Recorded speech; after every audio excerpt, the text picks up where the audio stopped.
नमस्कार, मेरा नाम अमन है। आज की वीडियो में बताने जा रहे हैं सेविंग अकाउंट में ट्रांजैक्शन लिमिट क्या है, करेंट अकाउंट का ट्रांजैक्शन लिमिट क्या है और जीएसटी रजिस्ट्रेशन लेना कब आवश्यकता है।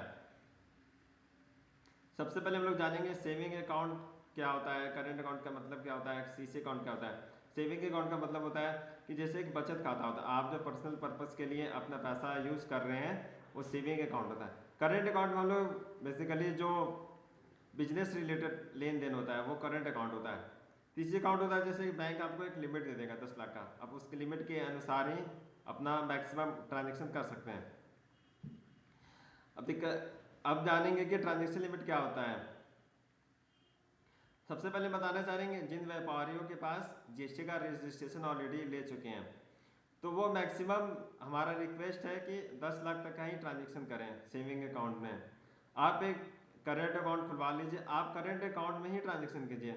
आजकल हम जीएसटी रिटर्न भर रहे हैं तो देख रहे हैं लोग ज़्यादा से ज़्यादा ट्रांजेक्शन सेविंग अकाउंट में कर रहे हैं। सेविंग अकाउंट में मत कीजिए, क्योंकि आप करेंट अकाउंट में कीजिए, क्योंकि जो सेविंग अकाउंट होता है बेसिकली वो पर्सनल पर्पज़ के लिए होता है, उसको बिजनेस का ट्रांजेक्शन नहीं माना जाएगा। तो इसलिए हमारा रिक्वेस्ट है कि आप साल में मैक्सिमम 10 लाख तक का ही ट्रांजेक्शन कीजिए। अब जिन लोगों के पास जीएसटी का रजिस्ट्रेशन नहीं है तो वो एक काम कर सकते हैं कि वो भी 10 से 15 लाख तक का ट्रांजेक्शन कर सकते हैं। बट लेकिन आप भी एक काम कीजिए कि आप भी ये करंट अकाउंट खुलवा लीजिए बैंक में, उसमें जीएसटी रजिस्ट्रेशन लेना मैंडेटरी नहीं होता है। और करंट अकाउंट में आप 35 लाख तक का ही ट्रांजेक्शन मैक्सिमम कर सकते हैं। अब जीएसटी रजिस्ट्रेशन लेना कब जरूरी है, जैसे मान लीजिए ज्वेलरी वाले बिजनेस के लिए 20 लाख है, ठेकेदार है तो 20 लाख है, एग्रीकल्चर सर्विस है तो 20 लाख तक का ट्रांजेक्शन आपको अलाउ है। अगर जैसे कोई रिपेयर का सर्विस देते हैं तो 20 लाख तक का है।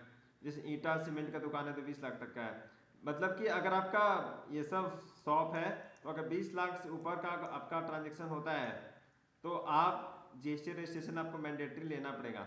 उसके अलावा जितने भी व्यापारी गण हैं उनका लिमिट 40 लाख तक है। अगर आप 40 लाख से ज़्यादा का ट्रांजेक्शन कीजिएगा अकाउंट में तब आपको जीएसटी रजिस्ट्रेशन लेना मैंडेटरी है। अब हम बताएंगे कि अगर आपको अभी भी लग रहा है कि हमारा लास्ट 3 ईयर्स में 10 लाख से ज़्यादा का ट्रांजेक्शन हो गया है तो अभी भी आपके पास ऑप्शन है इनकम टैक्स रिटर्न भरने का। उससे क्या होगा कि आप एक सेफ साइड में चले जाएंगे।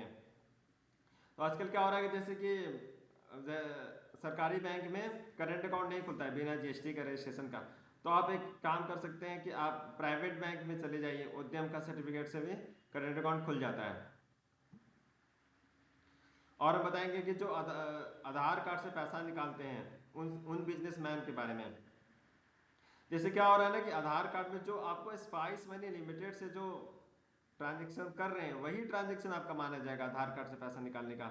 जैसे कि एक स्टेटमेंट दिखा रहे हैं, जैसे ये देखिए जो पैसा आया है स्पाइस मनी लिमिटेड से 20,000 का, तो बस आपको सर्टिफिकेट इसी ट्रांजेक्शन के लिए दिया गया है। आप अगर अब ये ट्रांजेक्शन देखिए, आप यूपीआई से पैसा लेकर कैश दे रहे हैं तो ये ट्रांजेक्शन के लिए आपको लिमिट नहीं दिया गया बैंक से। तो इसलिए हमारा आपसे रिक्वेस्ट है कि आप जो स्पाइस मनी लिमिटेड से ट्रांजेक्शन कर रहे हैं बस वही ट्रांजेक्शन आपका कमीशन का है। अगर आप मान लीजिए किसी से यूपीआई से पैसा ले रहे हैं अकाउंट में और उसको कैश दे रहे हैं तो वो ट्रांजेक्शन के लिए आपको सर्टिफिकेट नहीं दिया गया। जैसे एग्जांपल के लिए जैसे जो देखिए मशीन है, इस मशीन से ही जो ट्रांजेक्शन कीजिएगा बस वही ट्रांजेक्शन के लिए आपको सर्टिफिकेट दिया गया है। और जैसे क्या होगा कि फॉर्म SQ1 SQ2 क्या होता है, जैसे कि अगर आपका 2019 20 18 19 17 18 का अगर मान लीजिए जीएसटी का नोटिस आया था, अगर आप नोटिस हार चुके हैं, केस हार चुके हैं, आपका ऑर्डर ऑलरेडी आ चुका है, तो गवर्नमेंट एक एमनिस्टी स्कीम लाया है जिसमें क्या होगा इंटरेस्ट और पेनल्टी 100% आपका माफ हो जाएगा। अभी भी उसका समय 31 दिसंबर 2025 तक का ही है। आप अगर हार गए तो आप हमारे ऑफिस में आकर कांटेक्ट कर सकते हैं। तो एक फॉर्म भरना है, फॉर्म भर करके आप इस स्कीम का बेनिफिट उठा सकते हैं। और जैसे कि एक हम दिखाना चाहते हैं सेविंग अकाउंट का ट्रांजेक्शन का, जैसे कि एक पार्टी है नवीन करके ही, उन्होंने सेविंग अकाउंट में 2,62,000 का एक्स्ट्रा ट्रांजेक्शन कर लिया था। तो जो उनका टीडीएस डिडक्ट हो गया 52,400 रुपया, ये पैसा डिडक्ट हो गया अकाउंट में, ये पैसा उनको रिफंड में नहीं हुआ, उनको पता भी नहीं चला कि हम सेविंग अकाउंट में ज़्यादा ट्रांजेक्शन कर लिए हैं। इसलिए हम आपसे रिक्वेस्ट करना चाहते हैं कि सेविंग अकाउंट में ज़्यादा से ज़्यादा ट्रांजेक्शन ना करें।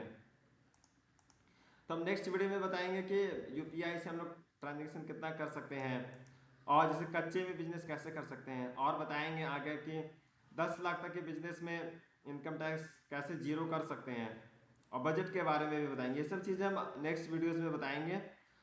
और अगर आपको जैसे एफिडेविट बनवाना हो, रेंट एग्रीमेंट बनवाना हो, या उद्यम का सर्टिफिकेट बनवाना हो, या अदर कोई लीगल कागज़ बनवाना हो, तो ये सब चीज़ के लिए भी आप हमसे कांटेक्ट कर सकते हैं।